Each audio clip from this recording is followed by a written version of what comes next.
안녕하세요. 오토기업 김정민입니다. 2019년에 20조 원의 투자를 받고 폭스바겐이 대주주로 유럽의 친환경 모빌리티 전기차 배터리의 내재화를 선언하면서 LCA 친환경에 맞는 그러한 소재와 제조 공정을 갖춘 유럽산 배터리를 유럽 전역에 확대하겠다. 그래서 노스볼트를 중심으로 6개의 거점을 통해서 240GWh의 배터리를 생산해 내겠다. 240GWh면 대략적으로 전기차 한 300만 대 정도를 만들 수 있는 분량입니다.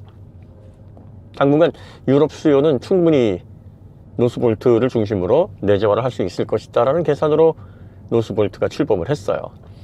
당연히 여러 기관들이나 투자 업체들이 이제 관심을 가졌고요. 그리고 유럽이 친환경 정책에 있어서 기수 아닙니까? 2035년까지 내연차 폐지하고 법으로 금지시키고 이제 완벽하게 친환경으로 탈바꿈해서 모빌리티 시장을 뒤집어 엎겠다. 그리고 그 중심에 폭스바겐이 있었어요. 폭스바겐은 테슬라와 함께 양강 구도를 펼치겠다. 유럽 자체 기술로 전기차를 만들어내겠다라고 해서 그 중심에 노스볼트를 딱 스웨덴에 본사를 두고 야심찬 기획을 했었습니다만, 그때 저희가 이거 어렵다, 정말 가망성이 없다, 아마 몇 년 못 가서 기부업을 할 것이다 라고 여러 차례 말씀을 드린 바가 있었고, 왜 이렇게 유럽에 부정적이고 뭔가 뭐 열등감 때문에 그러느냐 아니면 국뽕 때문에 그러느냐 정말 질타를 많이 받았죠. 유럽이 기초과학 분야, 특히 이 전기 모터와 관련해서 또 인버터, 스위칭과 관련해서 원천 기술이 없는 국가가 아닌데, 오히려 고속 전처를 비롯해서 사실 인버터 관련된 그런 스위칭 제어 기술로 놓고 보면 뭐 세계 최고 수준에 해당할 만큼의 원천 기술을 보유하고 있는데, 그건 너무 모르고 얘기하는 거 아니냐. 그리고 뭐 파워 모듈, 그 실리콘 카바이드라든지 차세대로 지금 거론되고 있는 지라갈륨, 간 반도체 역시 인피니온을 비롯해서 특히 이제 스웨덴의 이 간 반도체와 관련해서 이 개발 벨트가 지금 잘 구성이 되어 있기 때문에 북유럽에서 전기차를 못한다라는 건 말이 안 된다, 이렇게 저희를 질타하시는 분들이 꽤 많으셨어요. 네. 근데 어떻습니까? 이 노스볼트가 파산 보호 신청을 했습니다. 2019년에 발족을 해서 5년 만에 파산 보호 신청을 했으니까 이제 이 기업을 관심을 가지고 인수하는 업체가 나와야 되는데 인수하는 기업이 없어요. 그러니까 폐업 수순을 밟을 것으로 보이고요. 그러니까 노스볼트에서 도대체 왜 배터리를 만드는 이 과정에서 결과적으로 실패를 거둘 수밖에 없었느냐. 이 배터리, 특히 3원계 같은 경우에는 고도의 기술 집약적임과 동시에 경험이 굉장히 많이 필요한 그러한 특수 직종에 해당하는 생산업입니다. 이 화학 관련해서 화학 반응을 통해서 안정적인 에너지를 내야 되고, 또 화재로 연결이 되지 않아야 되며 SOH, 수명을 개런티를 해야 되는 이 복합적인 화학 공정에 이 수율 도달하고 또 고른 품질을 내면서 수익을 낼 수 있는 공정의 완숙 단계에 이르기 위해서는 상당한 경험이 필요한데, 어느 정도 경험이 필요하냐, 업계분들이 뭐라고 얘기를 하시냐면 최소 10년 이상이다, 이렇게 얘기를 합니다. 그러니까 안정적인 수율을 거두면서 순이익의 구조를 만들어낼 수 있는 최소 기간이 10년이다. 유럽은 어떻습니까? 사실 배터리 관련해서 제조업과 관련해서는 거의 신경을 쓰지 않았던 게, 2차 전지는요 3D 중에서도 상당히 거친, 그리고 또 위험한 직군에 해당하는 게 양극재, 그리고 또 음극재, 전해액, 분리막, 이런 것들이 다 화학 공정 중에서도 상당히 환경 오염 및 제조 공정상 위험한 제조군에 속하는 그러한 직군입니다. 그러다 보니까 유럽은 아시다시피 4차 산업을 통해서 편안하게, 힘들고 좀 위험한 일들은 개발도상국이나 아시아 국가에서 해서 납품을 하면 그걸 가져다가 뭐 자기네들의 최종적인 완성 제품에 실는 뭐 이런 방식이 굉장히 익숙해져 있어요. 특히 내연차는 그런 식으로 해서 100년 넘게 그런 제조 공정이 체계화되어 있어서 자동차 산업을 하는 데 있어서 이러한 생산 프로세스를 유지하는 데 있어서 유럽은 전혀 문제가 없었어요. 그러다가 전기차 시대로 넘어가니까 이게 말하자면 1886년에 칼 벤츠가 페이던트 모터바겐을 만들어 놓고 이제 내연차가 앞으로 모빌리티 시장의 중심이 될 거야 라고 깃발을 딱 꽂은 그 순간하고 비슷하거든요. 전기차를 내연차의 한 가지로 보는 분들은 이걸 이해를 못할 거예요. 이런 분들이 이제 이해를 못 하시는 이유가 전기차의 핵심은 PE 시스템, 그 PE 시스템이라고 하면 모터만 생각하는데 그 모터를 적절한 회전수로 돌려서 출력을 내게 하는 인버터 스위칭, 그리고 거기에 전력을 공급하는 배터리, 배터리의 수명과 출력과 충전과 화재 위험성을 다 제어하는 BMS 시스템에 대한 소프트웨어 제어, 그리고 결과적으로 강력한 즉각적인 토크를 바탕으로 해서 ESC 영역까지도 영향을 미치면서 회생 제동을 통해 전력을 회수하고 강력한 제동 성능을 통해서 물리 브레이크의 안정감을 통해서 자동차의 안정성을 확보하는 이런 부분까지, 이러려면 인덕턴스 설계서부터 소프트웨어 제어까지 정말 엄청나게 많은 부분들이 IT 쪽, 전기전자 제어 쪽으로 이동을 해야 됩니다. 그러니까 바퀴 4개 달려있고 안정적인 주행을 하는 측면에 있어서는 사실 과거의 증기기관이나 내연기관이나 뭐 기본적으로 이동수단이라는 개념 자체는 차이가 없었는데, 결국은 그 심장이 되는 파워트레인, 출력 전달 장치 뭐 이런 것들이 변함으로 인해서 증기기관은 완전히 소멸돼 버렸고 내연기관의 시대가 열린 거거든요.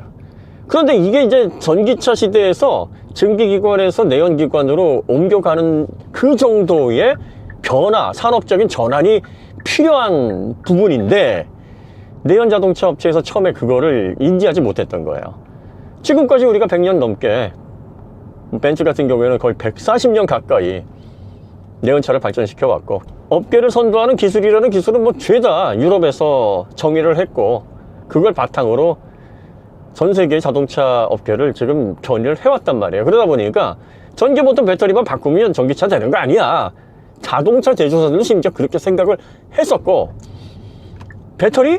그거 우리가 마음만 먹으면 설비 가져다가 우리 좋은 기술자들, 공학자들 많으니까 투입해서 뭐 생산을 해내면 되는 거 아니겠어? 유럽에서 생산해내면 우리가 친환경에 대한 벽 세우고, 그리고 직접 현지 생산해서 공급하니까 비용도 덜 들 테고, 뭐 이런 상상의 나래를 편 거죠. 그리고 나서 실제 이제 현업으로 배터리 산업을 시작해보고, 그리고 전혀 본인들이 기계를 기반으로 한, 메커니즘을 기반으로 한 내연차를 만들던 그 방식대로 전기 모터를 비롯한 인버터, 그리고 배터리 BMS 이런 것들에 접근을 해보니까 안 해본 일에 누가 좋은 결과물, 업계를 선도할 수 있는 결과물을 낼 수 있겠습니까?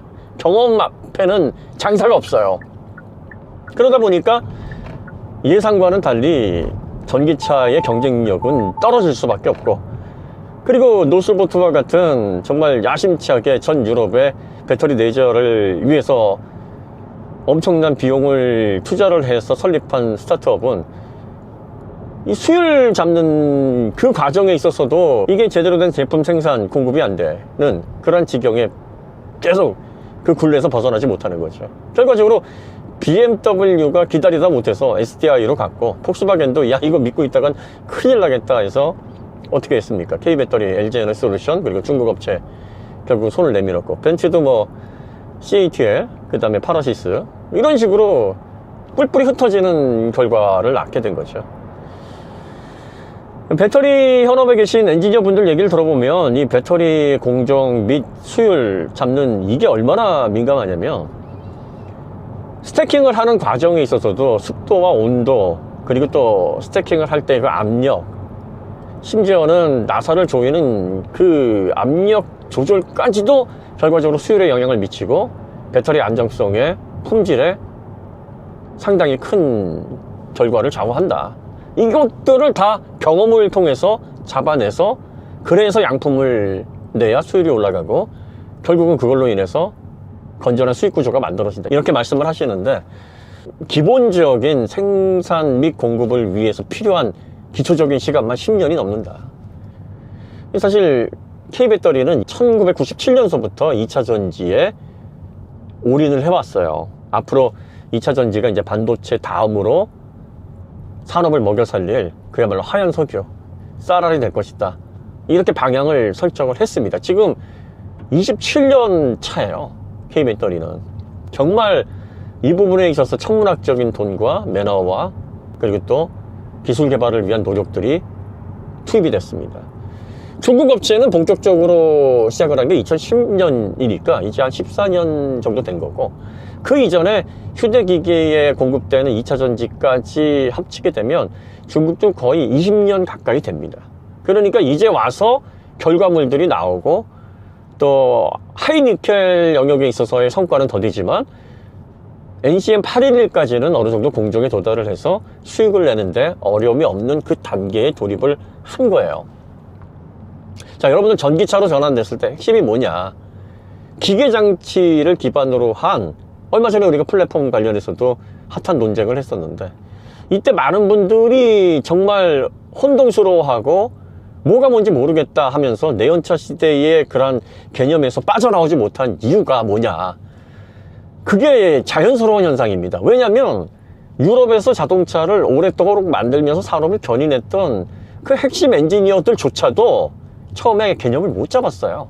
그래서 내연차를 만들던 그 핵심 기술력과 또 플랫폼 전략이면 전기차도 자신들이 전 세계에서 주목을 받을 수 있는 전기차를 낼 수 있을 것이다 라는 착각을 했고, 그래서 만들어진 플랫폼이 MEB 플랫폼, 전용이라고는 하지만 내연차 전략에서 조금도 나가지 못했던 모터와 배터리로만 바뀐 그 MEB 플랫폼이 나왔고, 그걸 결과로 한 ID3, ID4, ID6, Q4 이런 모델들이 전기차 수요를 위한 핵심 중심 허리 모델로 전 세계에 퍼지면서 결과적으로 이렇게 경쟁력 있는 전기차를 못 만들어내서 중국은 지금 친환경 전기차의 비율이 50%를 넘어갔습니다. 그러니까 100대 중 50대 이상은 전기차가 판매가 되는 시장이기 때문에 이 전기차에서 해법을 찾지 못한 폭스바겐이 중국 시장에서 속절없이 점유율을 잃고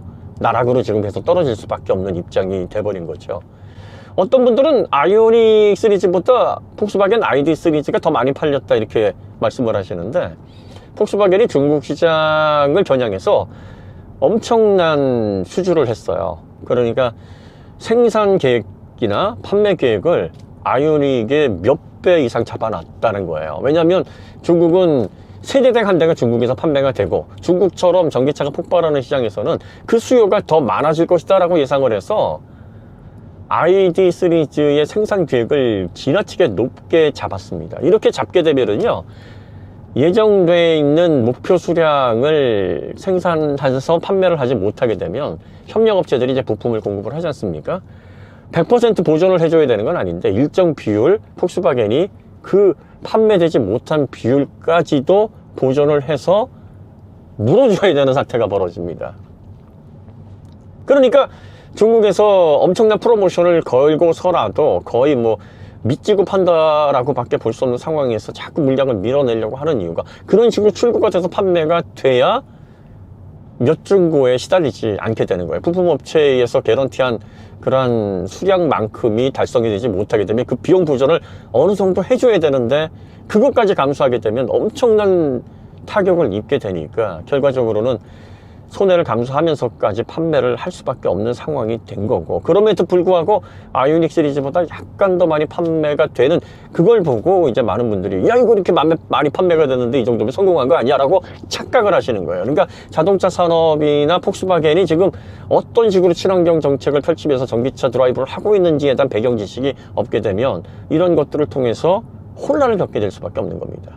자, 전기차가 정말 어려운 건 내연차 시절에 엔진 잘 만들고 변속기 잘 만들고 차대 잘 만들면 좋은 차가 나왔던 이런 상황하고 완벽하게 분위기가 바뀌어 있기 때문입니다. PE 시스템이 핵심이에요. 아까도 말씀드렸지만 전기 모터에서 여러분들 벗어나셔야 됩니다. PE 시스템 하면 그 모터 뭐 그까짓 거 이렇게 생각을 하시는데, 이 PE 시스템에는 정말 많은 게 관련이 돼 있어요. 전기 모터는 바퀴를 돌려야 되니까 필요한 동력 장치의 핵심인 건 맞는데, 이걸 잘 돌리려면 인버터에서 어떻게 스위칭을 하느냐, 이 문제가 관련이 돼 있고, 배터리에서는 어떻게 전력을 공급을 하느냐, C레이트를 어떻게 잘 조절을 해서 온도가 크게 상승하지 않고 수명에 영향을 주지 않으면서 운행을 할 수 있는 무슨 방법이 있겠느냐 해서 BMS 시스템이 거기까지 연결이 되어 있는 거고, BMS 시스템이라는 것은 출력과 충전, 그리고 배터리의 안전성, 수명, 이 모든 것들을 관장해야 되는 종합적인 제어 시스템의 총합을 얘기하는 겁니다. 그리고 출력만 잘 내면 되는 게 아니에요. 회생 제동을 통해서 안정적인 제동 성능을 또 이끌어내야 되고, 중간중간에 전력 회수 잘해야 되고, 그러면서 오류를 일으켜서 스위칭, 이게 오류가 생겨버리면 전기 모터 그리고 IT를 기반으로 한 소프트웨어 시스템은 그냥 정지입니다. 그냥 차가 벽돌이 돼버리는 거예요. 이런 상황이 생기면 안 되니까, 이런 상황이 생기지 않게 계속적으로 오류 없이 바이패스든 뭐든 원활하게 차가 동작할 수 있도록 그런 전체 소프트웨어 시스템을 완성을 해놔야 내연차 시절에 야, 여기 정말 차 잘 만들고 정말 이거 명품이다라고 하는 그런 전기차가 그래서 나오는 거예요. 그러니까 지금 그 PE 시스템에 대한 핵심을 꿰고 있느냐. 다시 말해서 칼벤츠가 페이턴트 모터바겐을 만들어냈을 때 핵심이 되는 엔진, 그리고 그 엔진의 출력을 제대로 전달할 수 있는 변속기와 출력 전달 장치, 이런 거에 대한 확실한 노하우, 기술력, 이걸 통해서 업계를 선도할 수 있는 기업들이 결국은 내연차 시대를 지배해 왔단 말이에요. 그리고 나서 후발 업체들, 아시아권에 있는 자동차 회사들이 일정 단계의 매출을 올릴 때까지 얼마나 많은 어려움을 겪었습니까?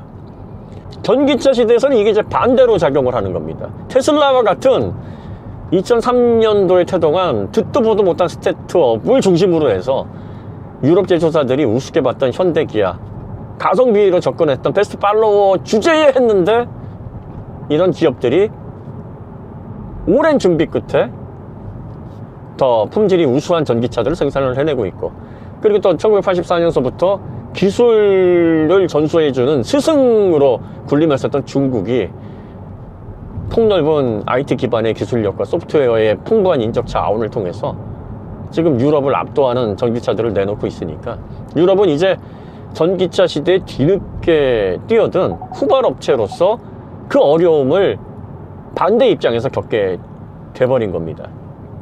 자, 2019년에 출범한 노스보트, 그렇게 화학공정을 통해서 기술력 플러스 오랜 경험, 그 노하우를 바탕으로 수율을 잡아내고 결과적으로 품질을 높여야 되는 이 화학공정에 해당하는 배터리 산업, 이걸 단 5년 만에 유럽이 어떻게 이걸 끌어낼 수 있겠습니까? 이거는 논리적으로 봐도 가능한 그런 시도가 아니었어요. 이런 부분들이 이제 유럽 자동차 산업과 그 흐름에 대해서 굉장히 높은 점수를 주셨던 분들에게는 아주 거슬리는 이야기가 됐을 수도 있을 겁니다. 하지만 결과는 어떻습니까? 이 폭스바겐은 정말 지금 진짜 정책마다 이런 말씀 드려서 좀 죄송한데 똥볼을 차는 결과로 이어지고 있어서 경영진을 비롯한 내부에서 정말 답답하지 않을까 싶은, 어떻게 보면은 한때 유럽을 비롯한 전 세계 기술력을 선도하던 업체의 그런 영광을 생각하다 보면 자동차를 좋아하는 입장에서는 좀 많이 씁쓸한 그런 모습이기도 합니다. 볼프스부르크 공장 폐쇄를 앞두고 이제 최종적으로 폭스바겐은 폐쇄 쪽으로 가고 싶은데 노동자들이 격렬하게 반대를 하면서 파업까지 지금 주장을 하고 있는 상황이라, 이것도 비용을 줄이기 위한 공장 폐쇄도 마음대로 못하는 입장이고, 볼프스부르크뿐만이 아니라 적어도 2개 이상의 공장을 더 폐쇄를 해야 어느 정도 비용 절감을 통해서 신규 투자도, 리비안에 또 추가 투자를 발표한 입장에서 비용을 정말 절감할 수밖에 없는 상황이에요. 리막에 대한 투자 및 그걸 기반으로 리막에 많은 돈이 넘어가서 어려운 게 아니라 리막을 중심으로 친환경 전기차 정책을 통해서 너무 많은 돈을 헛되이 썼어요. 그러다 보니까 그 손실도 엄청난데, 중국의 전기차 시장이 폭발할 것이다라고 예상을 해서 ID3, ID4, ID6 정말 많은 수량을 찍어내기 위한 공장 설비서부터 투자를 했지만 그것도 제대로 지금 환수가 되지 못하는 실패라고 할 만한 그런 결과물들이 지금 중국 시장에서 벌어지고 있고, 폭스바겐이 미래 전기차 전략을 비롯해서 지금 급격한 산업 전환으로 인해서 내연차에 대한 그런 산업에 대한 유지, 그리고 또 2035년에 유럽이 만약에 내연차 판매 금지를 보류했을 경우 그 이후에 어떤 차들을 통해서 경쟁력을 확보할 것인지에 대한 준비도 지금 갖춰져 있지 않은 곤란한 상황이란 말이에요. 그래, 이런 것들을 복합적으로 한 번에 다 벌어지는 이런 악재들을 어떻게 정리를 해서 이 어려운 터널을 뚫고 나갈 것이냐, 이 문제도 상당히 골치 아픈 문제가 됐습니다. 그리고 많은 분들이 이제 전기차 시대의 플랫폼에는 P 시스템을 비롯해서 그 P 시스템은 인버터의 스위칭 제어, 배터리의 BMS, 회생제동, 그리고 또 관련된 그 소프트웨어 기술의 전반적인 이 전체의 덩어리가 이 플랫폼에 포함이 돼야 전기차 시대에는 그게 맞는 플랫폼에 대한 개념이다라고 말씀드렸을 때, 내연차식 사고를 하시는 분들이 이게 정말 이해하기 어려운 거거든요. 받아들여지기가 좀 어렵다. 그게 말이 되냐. 우리가 그런 식으로 한 번도 생각해 본 적이 없는데. 라고 했던 그 부분이 굉장히 여러분들이 이상하게 생각하실 게 없는 게, 내연차에서 정말 자동차를 엄청난 지식을 가지고 업계를 선도할 수 있을 만한 결과물을 내면서 현업에 계신 엔지니어 분들이나 관련된 업계 임원들, 또 경영진들도 처음에 그렇게 생각을 했었어요. 그러다가 지금에 와서 그게 아니구나. 우리가 지금까지 차 만들기 전략이 전기차 시대에는 통하지 않는구나 라고 해서 급격하게 중국의 샹하이와 협약을 해서 아우디는 그냥 택가리로 전기차 만드는 게 더 낫겠다, 중국에서 이게 더 잘 먹히겠다 해서 전기차 전용 브랜드인 아우디를 그래서 급하게 만들어서 상하이 L7 그 플랫폼을 가지고 와서 그냥 전기차 택가리 할 것이다 라고 발표를 했고, 그리고 폭스바겐은 샤오퐁을 통해서 이 플랫폼을 공유를 하면서 중국 내수 모델을 낼 거고, 미국 모델은 리비안하고 협력할 수밖에 없다. 왜? SDV, 소프트웨어 디파인드 비클을 경쟁력 있게 만들기 위해서는 본인들의 경험이나 기술 기반, 소프트웨어에 대한 이해, 이런 것들로는 답이 없다라고 생각을 하는 거예요. 그렇게 해서 또 다른 모델을 만들어 봤자 ID 시리즈 결과밖에는 내지 못할 겁니다. ID 시리즈는 몇 대가 판매됐느냐가 중요한 게 아니라 그 판매 전략이 폭스바겐이 기획했었던 대로의 영업이익률을 내느냐, 그리고 목표 수량을 무난하게 달성할 수 있을 만큼 시장에서 영향력을 행사할 수 있느냐, 이 문제거든요. 그게 안 되니까 올해 9개월 동안 1, 2, 3분기 영업실적을 보면 영업이익률이 2%에 불과한 거예요. 이게 다 어디에서 나오는 손실입니까? 예정된 물량을 소화하지 못함으로, 출고해서 판매를 하지 못함으로 인해서 협력사들에게 비용 보전도 해줘야 되고, 그리고 또 너무나 무리한 투자로 인해서 생기는 그런 인원 감축, 또 거기에 따른 구조조정 비용 및 은행 대출에 대한 이자, 또 투자한 것에 대한 실패 사례, 노스볼트와 같은 이런 것들이 막 겹쳐져 가지고 한 번에 일어나면서 물은 또 안 들어오는 거죠. 중국 시장에서 계속 막 점유율이 막 10몇 %씩 막 뚝뚝뚝 떨어져 버리니까, 더군다나 프로모션 걸어서 많이 남지도 않게 차를 판매하는데도 불구하고 그 판매 비중은 계속 떨어지는 이러한 일들이 반복이 돼 버리니까 폭스바겐은 정말 한두 가지가 아닌 거예요, 지금 문제점이.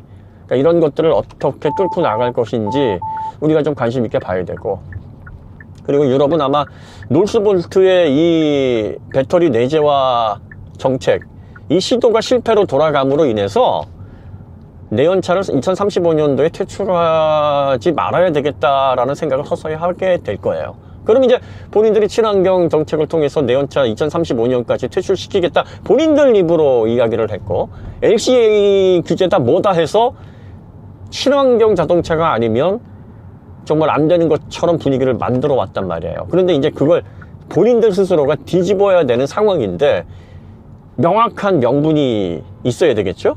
그냥 말 바꿀 수는 없잖아요. 그러니까 어떤 식으로 말을 바꿔서 내연차 퇴출을 좀 더 연기하거나 일부 지역에서는 폐지하거나 아마 이러지 않을까 싶은데, 어떤 핑계를 댈 것인지, 아니면은 유럽이 또 위기의 상황에서는 얼굴에 철판 깔고 내가 언제 하면서 무대포식으로 몰루쇠로 일관할 수도 있어요.